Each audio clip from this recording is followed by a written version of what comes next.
Al filo de la realidad, de la realidad, de la realidad.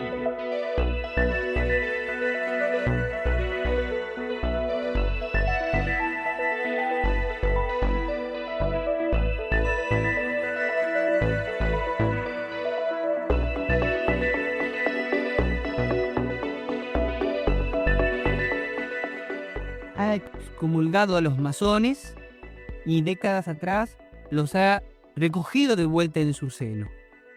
Ha señalado como pecador al homosexual y un reciente documento del Vaticano reconoce que la homosexualidad no es pecado. Si bien, por supuesto, mantiene sensatas discrepancias con la manera de ser del homosexual. Esta oposición a la nueva era, de alguna manera, era previsible y quizás, solo quizás en cierto modo, necesaria.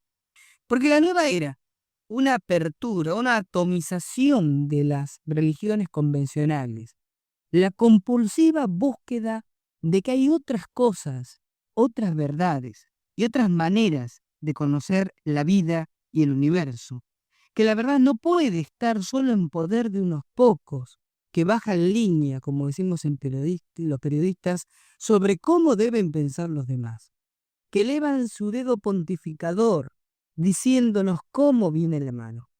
Es una verdadera revolución del pensamiento humano.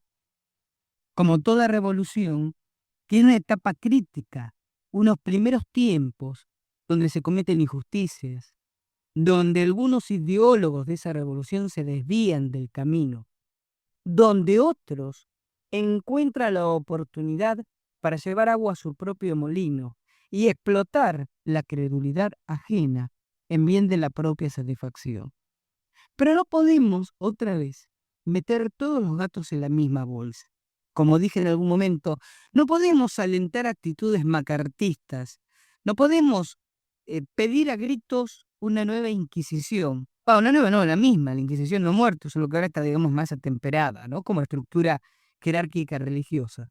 Que la Inquisición encienda miles de hogueras para autores o para sus libros. Es necesario echar luz, la luz de la razón, de la racionalidad, la luz de la lógica y de la sensatez, en este movimiento espiritual que la humanidad está acusando. Porque si la gente busca otras respuestas, es que el pensamiento colectivo intuye que las viejas respuestas ya están caducas, o que por lo menos necesitan adaptarse a los nuevos tiempos. Mis reflexiones son, si se quieren, marcadamente subjetivas. Soy parapsicólogo, soy instructor de control mental, no soy católico, eso lo he dicho en varias oportunidades, creo firmemente en Dios, no creo en las iglesias, en las estructuras de los hombres. Pienso que cada uno tiene que ser un templo de su propio cuerpo y de su propio espíritu, buscar a Dios por su propio camino. Soy, lo he dicho muchas veces, marcadamente religioso y hereje, en el sentido etimológico de las dos palabras. Religioso, que viene del latín religare, que significa buscarse a sí mismo, y hereje, que en latín significa el que elige. Entonces, el que elige el camino para buscarse a sí mismo. Pero respeto al católico, como respeto al musulmán, como respeto al judío, como respeto al budista, como respeto a cualquier representante de una religión que busca un ecumenismo, que entiende que puede haber otras maneras que lleven a la misma fuente del conocimiento. Y odio profundamente los fanatismos, de todo cuño. Y así como en algún momento he levantado mi voz contra el fundamentalismo islámico, que ha provocado masacres como, bueno, las que la historia nos tiene acostumbrado, pero que está dolorosamente cerca en el recuerdo de los argentinos, con la bomba que estalló en la Embajada de Israel en Buenos Aires un tiempo atrás. Pienso que los fundamentalismos de todo cuño son peligrosos. Pienso que los fanatismos de todo cuño son peligrosos. Cuando hace un tiempo el 14º Dalai Lama, en misión de paz y de concordia, visitó la República Argentina, siendo recibido por los máximos exponentes, no solo gubernamentales, sino también espirituales. Mientras dictaba una conferencia en el Centro Cultural San Martín, en la ciudad de Buenos Aires, un grupo, si estuviéramos en Europa, lo llamaríamos skyheads, ¿no? Cabezas rapadas, neonazis. Acá pueden tener otras expresiones, aquí en Argentina, ¿no? Más contundentes. Y un grupo de 50 de estos individuos, con carteles que decían no hay opción, Cristo o Buda, agredieron al público de toda clase social, de todos niveles culturales, de toda ideología religiosa, que se daban cita en el Centro Cultural San Martín para escuchar al Dalai Lama. A esas 2000 personas que se juntaron en el Centro Cultural San Martín para escuchar al Dalai Lama. Y yo pienso, este artículo de Litoral no me toma por sorpresa. A través de los integrantes del Grupo de Investigación de Sectas del Centro de Organización Integral venimos recogiendo desde hace mucho tiempo material que aparece en distintas publicaciones, especialmente de corte católico, donde se propone una actitud de choque, una actitud de conflicto. Se propone hipótesis de conflicto, ¿no? Es decir, parece que hubiera un sector de la Iglesia Católica que necesita tener un enemigo. Y lo ha encontrado en los movimientos Nueva Era o en los grupos Nueva Era. Yo creo que, en parte, también, la responsabilidad de que esto ocurra, la culpa de que esto ocurra, viene por cuenta de los que estamos volcados a estos temas. Por error o por omisión, por no haber gritado lo que creemos justo y correcto de la manera necesaria. Lo que ocurrió recientemente con esta secta satánica brasilera, vinculada a un movimiento mesiánico gnilógico, que hizo que buena parte del periodismo se echara en contra y, como hace este artículo de la Agencia Informativa Católica Argentina, meten en una misma bolsa los platos voladores, con el espiritismo, con las flores de Bach, cuando nada tiene que ver con nada en este contexto.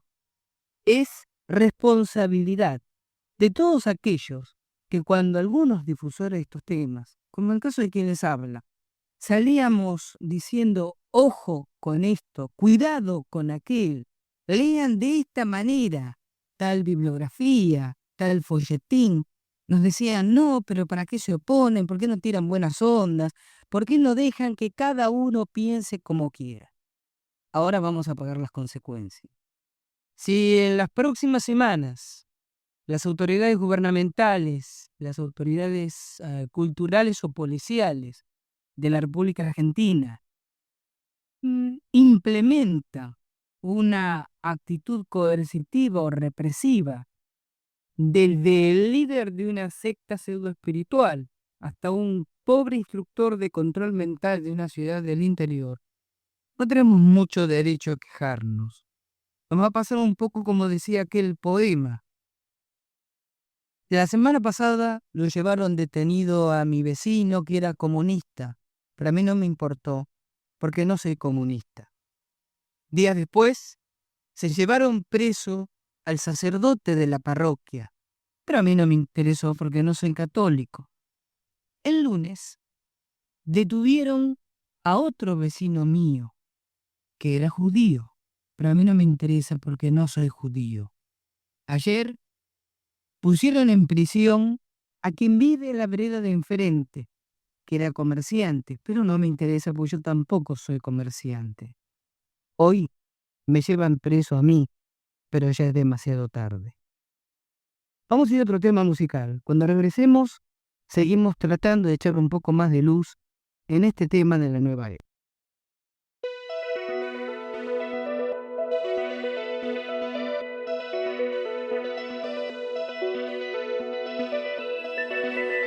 Al filo de la realidad, de la realidad, de la realidad.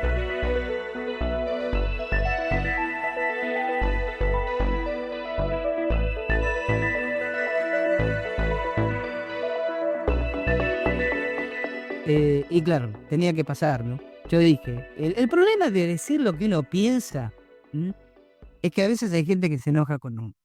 Llamo Hugo, dice que hable sobre los grandes milagros de la Virgen, Lourdes, Fátima, y que no está. Yo podría responderte en distintos tonos, Hugo. Voy a elegir uno de todos los tonos en que puedo responder. Podemos discutir muchas horas los milagros de las vírgenes. Lo cual me llevaría primero a decir, ¿cuáles milagros? Las curaciones de Lourdes, por ejemplo, si vos has leído estos temas, Hugo, sabrás que en Lourdes, donde la Virgen se parece a la pastorcita Bernadette Soubirous en 1858, existe un equipo médico, un grupo de médicos católicos, que certifican las curaciones imposibles desde un punto de vista psicosomático o clínico. Solo tiene censadas 35 curaciones de ese tipo, ninguna de las cuales puede excluir un ámbito de la autocuración, el de desencadenar la propia potencialidad parapsicológica, que no requiere de la Virgen ni de Dios para explicarse. Decía un autor francés hace unos años que a él Lourdes le parecía blasfemo, porque todo el mundo que iba se curaba de parálisis, y la parálisis puede ser psíquica, o lo sabés, Hugo. La gente se curaba de asma, la gente se curaba de cegueras, cuando había destrucción del nervio óptico, por supuesto. Y este escritor decía que le parecía blasfemo porque las paredes de las capillas de Lourdes, además de estar llenas de exvotos, estaban llenas de muletas, de vendas, de faja. Dios puede hacer que una persona cuya pierna ha sido amputada en un accidente le vuelva a crecer. Dios puede hacer que si un nervio óptico ha sido destruido, o mejor aún, si los ojos de una persona han sido vaciados, estos vuelvan a aparecer. ¿Por qué las curaciones, Hugo, siempre están limitadas a lo que puede explicarse de otra manera que no sea la? ¿O vos te olvidás el enorme poder que duerme dentro de cada uno de nosotros?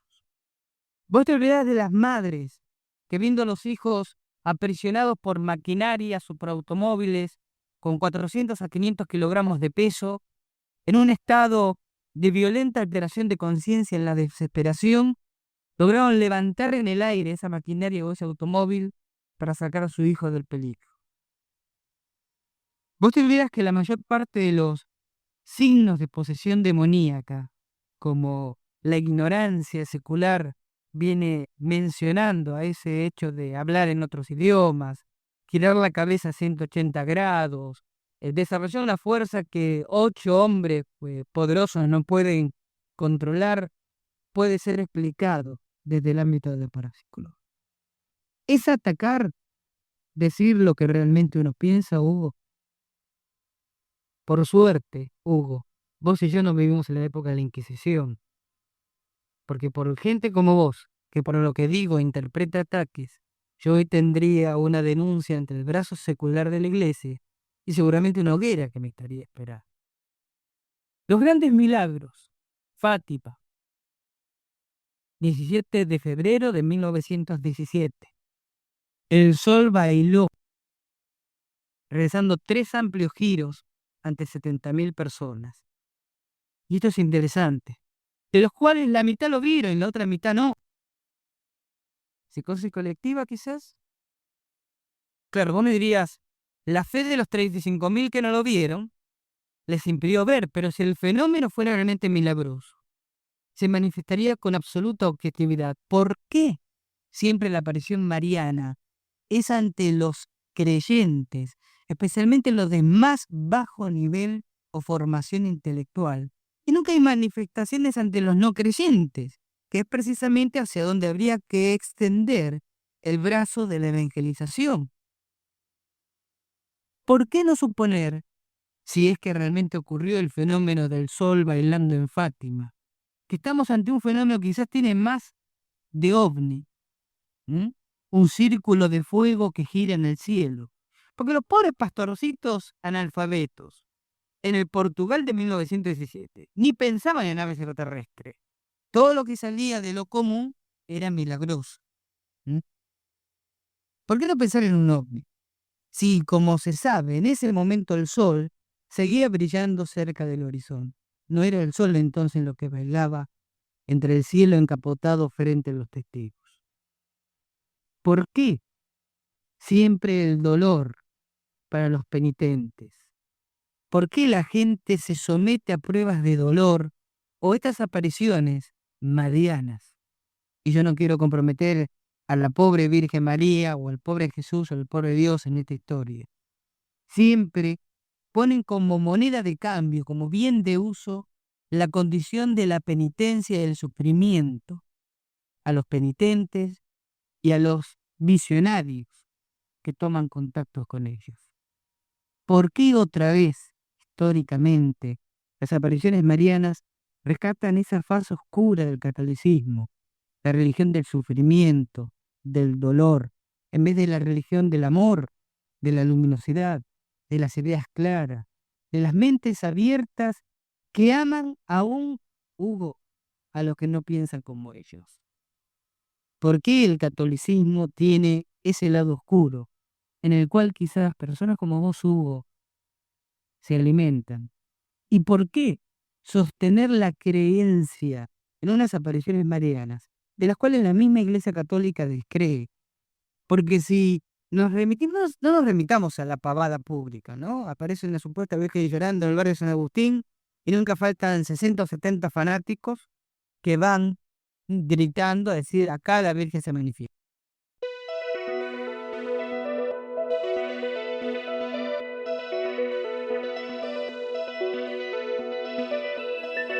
Al filo de la realidad, de la realidad, de la realidad.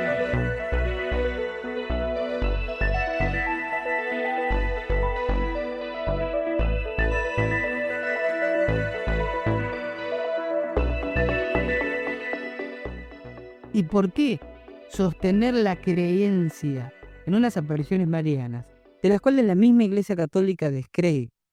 Porque si nos remitimos, no nos remitamos a la pavada pública, ¿no? Aparece una supuesta Virgen llorando en el barrio de San Agustín y nunca faltan 60 o 70 fanáticos que van gritando a decir: acá la Virgen se manifiesta. Escuchemos a los teólogos. ¿Qué nos dicen los teólogos? Pocos son los dogmas de fe. Lo demás es materia opinable. Cada católico tiene el derecho, cada creyente tiene el derecho de aceptar o no esos fenómenos. Yo tengo por aquí una crónica y es bastante interesante, ¿no? Ya que vos decís que reflexionar sobre esto es un ataque. Yo hablaría, por ejemplo, de los propios ataques que se generan entre las distintas facciones religiosas, de los, vamos a decir así, de los fanáticos de las distintas vírgenes. Ustedes seguramente habrán observado que con las vírgenes pasa algo parecido como con los equipos de fútbol. O sea, hay devotos de la Virgen de Lourdes, devotos de la Virgen de Fátima, devotos de la Virgen de Rosario, devotos de la Virgen de la Medalla Milagrosa, devotos de la Virgen de San Nicolás.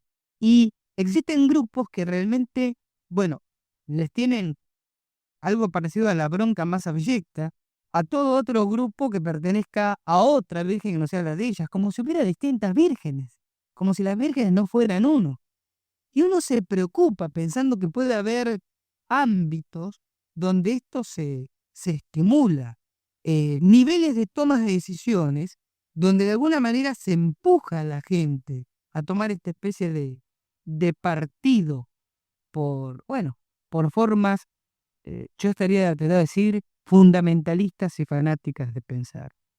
Les voy a contar una historia que ocurrió en la península ibérica hace muy pocos años. Eso después del siguiente tema musical.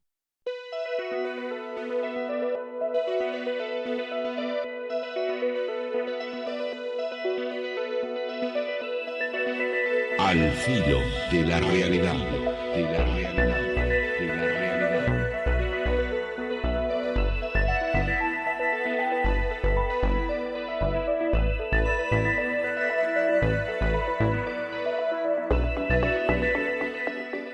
Bueno, continuamos al filo de la realidad, los minutos finales.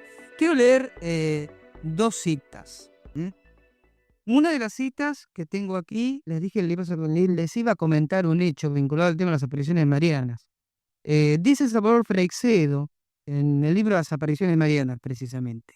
Un hecho no infrecuente en las apariciones es que el vidente efectúe algún tipo de levitación o elevación en el aire. En las apariciones de la Era do Pinheiro, en Portugal, que han venido ocurriendo desde principios de la década de los 60, yo he sido testigo de cómo la vidente María de Concepción se elevaba en el aire en estado de trance. En algunas ocasiones, sus levitaciones eran de tal naturaleza que se perdía entre las nubes, siendo testigos de ellos cientos de personas que fervorosamente rezaban el rosario mientras la vidente andaba por los cielos. Aparte de eso, he podido ver cómo a lo largo de los años, el mechón de pelo que el ángel le mandó arrancarse, porque con él haría un gran milagro, ha seguido creciendo hasta convertirse en la impresionante mata de pelo que es en la actualidad.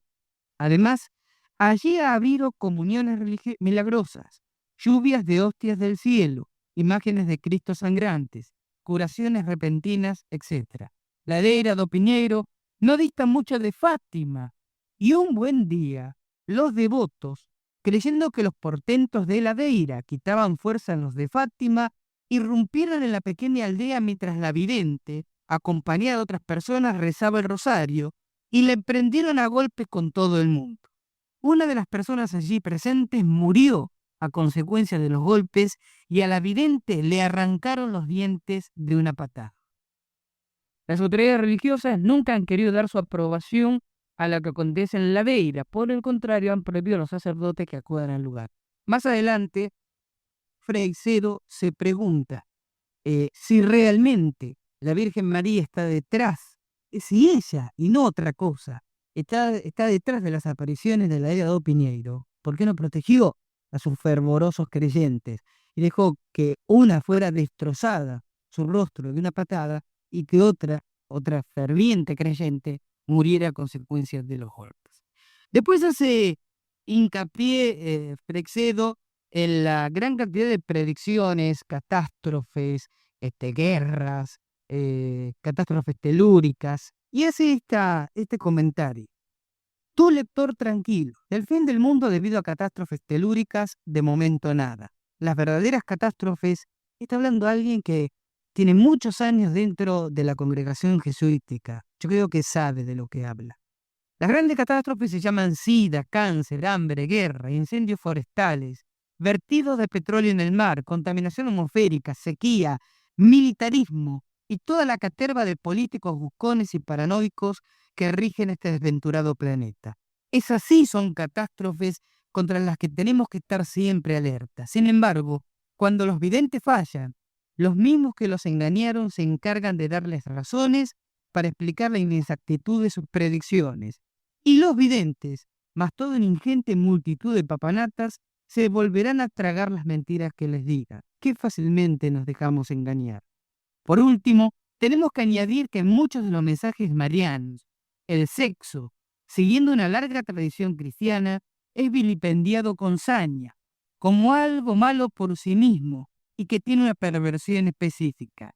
Da la impresión de que los pecados de sexo son los más horribles, aún por encima de aquellos que van contra la justicia y el amor, llegando a adquirir casi un rango de sacramento satánico. Esta furia contra el sexo está perfectamente en línea con las reiteradas peticiones de sacrificios y dolor y con la visión del valle de lágrimas que tan cara es al cristianismo. He aquí el juicio global que las apariciones marianas le merecen a un autor serio como Kevin McClure. ¿Hay alguna razón para que si la Virgen decide regresar del cielo, lo haga solo con los cristianos? ¿Por qué se deja ver ante todo por niños poco educados que viven en áreas rurales atrasadas? ¿Por qué elige testigos que apenas entienden lo que les está sucediendo? Interrumpamos aquí la cita para advertir al lector que ha habido casos como la Salette en que la Virgen parece que distraída les hablaba a los niños en francés, cuando ellos lo único que entendían es el dialecto que se conoce como patois, aunque enseguida, como cayendo en la cuenta de su error, les comenzó a hablar en patois. Continuaremos con la cita interrumpida de McClure. ¿Y por qué se comunica tan mal que, por ejemplo, Bernadette Soubirous creía al principio que se trataba de un demonio fantasma? ¿Por qué a menudo no se identificó claramente e incluso guardó silencio? ¿Por qué hace profecías vagas y sin fechas y advertencias misteriosas y amenazadoras? ¿Por qué no deja rastros físicos? No ocurra cuando se lo piden y en cambio pide capillas y procesiones. ¿Por qué una sola vez en la Salet y miles de veces en Garabandal? En particular, ¿por qué deja que sus intenciones y su identidad queden tan poco claras que miles de investigadores y cientos de libros y panfletos no han conseguido lo que ella quería? Si una inteligencia así hubiera decidido realizar una acción tan espectacular y notable, ¿no habría transmitido sus intenciones inequívocamente? Y más adelante comenta Salvador Freixedo, bueno, va entrando de lleno en su teoría. Y comento una última llamada de oyente. Por hoy, sigo al tema de las apariciones marianas el próximo encuentro. Miguel, dice que está esperando que hable sobre la posesión demoníaca. Pónganse de acuerdo, muchachos. O habla de la posesión demoníaca o habla de las apariciones marianas, pero todo en su tiempo, ¿sí? Ya he hablado un poco de la posesión demoníaca, ahora hablo de la posesión mariana. Y para gusto de Miguel, voy a imbricar ambos temas en algún momento. Y que no le gustó que hablara sobre la Virgen, y cree que en ese momento yo estaba poseído.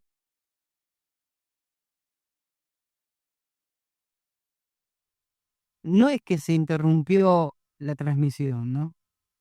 Tengo 34 años, aunque a veces yo digo que no son los años, sino el kilometraje, lo que más cuenta en mí.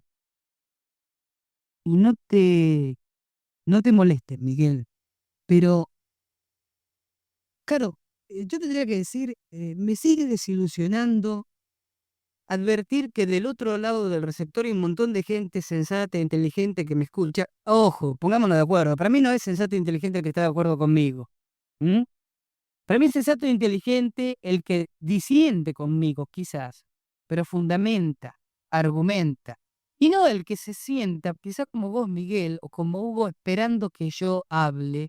Por ejemplo, lo hace habitual este tipo de programas, ¿no? Vamos a hablar de los milagros de la Virgen. Entonces uno empieza a hacer cronología, cuenta casos, y dice, a fulano se le empastó una muela que tenía cariada. A Mengano largó las muletas. Sultanito estaba ciego así de años y empezó a ver. Bueno, yo regreso a lo de siempre. Para contar casos, sobran los libros y sobran las revistas. Vayan y gasten plata. Yo sé que es más barato escuchar radio gratis, ¿no? Pero de pronto si el tema les interesa, gasten plata y compren y lean. Yo estoy para elaborar otro tipo de pensamiento. Si sigue diciendo Miguel, que afirma, perdóname Miguel, estupideces tan geniales como que yo estoy poseído. Ahora empiezo a vomitar verde sobre la mesa, lo único que falta. Y agrega que está decepcionado con el tratamiento que hago sobre el tema de la Virgen. Bueno, Miguel, lo siento mucho. ¿Qué querés que haga? Vamos a hacer una cosa. A ver, como cierre de al filo de la realidad de hoy. Yo el próximo domingo voy a seguir hablando de las apariciones, voy a comentar la teoría de Freixedo, voy a establecer una unión entre posesiones demoníacas, apariciones de vírgenes y manifestaciones ovni. Chao, yo sé que se vuelve loco la mitad de los que están escuchando, bueno, pero el problema de ustedes, porque eso es lo que yo pienso. Y podrán criticarme en muchas cosas, menos el no ser coherente entre lo que pienso y lo que digo de lo que pienso. Pero yo te invito a vos, Miguel, te invito a vos, Miguel. Y te invito a vos, Hugo, que aparentemente piensa que lo que yo estoy haciendo es un ataque o una manifestación antirreligiosa, o que puedo estar poseído, o que Satanás habla a través mío. Sí, ya me voy. Todo ve que me está echando porque salgo de horario. Bueno, supongo que no se va a enojar la dirección de la radio porque pase 2 minutos más. Y si se enojan, problemas de ellos. Yo te invito a vos, Miguel, y a vos, Hugo, te invito a que el próximo domingo a las 11 de la noche estén aquí en LT14. Que se sienten frente a este micrófono y vamos a conversar los tres. Vamos a hacer una mesa redonda. Vamos a debatir lo que cada uno piensa y cree que se debe decir sobre el tema de las apariciones marianas. A mí no me gusta quitarle micrófono a nadie.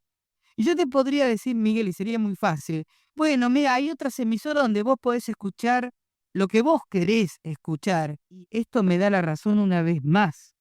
Es una constante que yo repito en mis cursos de control mental. La gente no quiere que uno les diga la verdad. La gente quiere que uno les diga que los que ellos creen de un tema está en lo correcto, que es muy distinto, ¿no? Pero vos, Miguel, que parece que la tenés tan clara porque te decepciona, por no pensás que hay otra manera más lícita de hablar de esto, y a vos, Hugo, y consideras que es un ataque, a ambos los invito, ni sé Miguel cuánto ni Hugo cuánto, y por supuesto ustedes pueden esconderse el anonimato y no venir el domingo por acá. Pero que vengan acá al fin, que se sienten frente al micrófono y charlemos los tres sobre lo que cree cada uno que son las apariciones de Mariana. Por supuesto, también el domingo que viene voy a seguir hablando de mi punto de vista. Rápidamente, Quique, vamos, vamos, vamos. 2 llamadas más. Quique a la carrera, por supuesto. Rápidamente, vamos, que nos echan de la radio. Roberto, no sé qué, dice que bastante estupidez. La palabra empieza con B largo. Dice, se refiere a mí, que digo habitualmente, es lamentable que...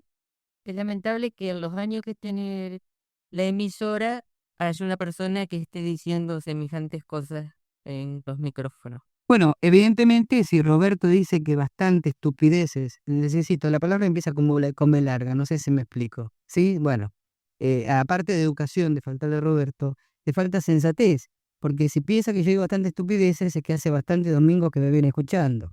Conclusión, ¿para qué me escucha? Lo empiezo a seguir diciendo, Roberto, porque aunque no sea frente a este micrófono y sea ante otros, siempre se encuentra alguien que permite que alguien reflexione distinto. Si vos escuchás el programa para joderte de esta manera, total estamos fuera de la ley de protección del menor, así que no hay problema que diga la palabrita, evidentemente sos un masoquista y no sos el tipo de público que me interesa. Raquel dice que desde su punto de vista es alguien que las apariciones pueden deberse a alguien que con láser está mandando la imagen. Claro, Raquel, un poco la imagen de con la idea de la imagen holográfica que yo comentaba anteriormente. Domingo, porque el tiempo se me va, entramos en el tema de cierre.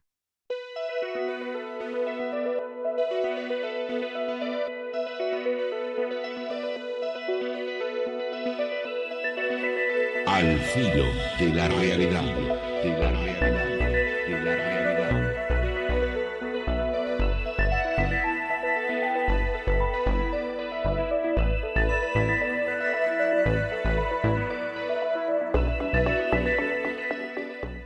Y ya nos vamos antes que nos echen del estudio. Gracias por habernos acompañado, a los que critican y a los que no. El tema está planteado, seguimos hablando dentro de una semana de apariciones marianas. El tema da para mucho y la propuesta es esta, encararlos desde una óptica absolutamente revolucionaria si cabe la expresión. Es otra manera de pensar, quizás tan equivocada como todas las demás, quizás tan errónea como las maneras de pensar que tienen 500 o 600 años. Pero en la medida en que haya maneras de pensar distintas, se despejan las telarañas mentales, se patean las estanterías de los pensamientos enquilosados y uno piensa que puede haber versiones distintas de las cosas, que no simplemente aquellas en que uno anquilosadamente, fosilizadamente ha estado pensando.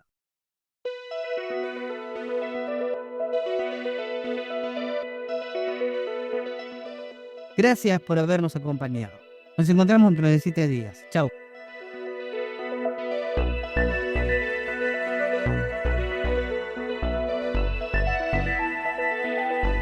Al filo de la realidad, de la realidad.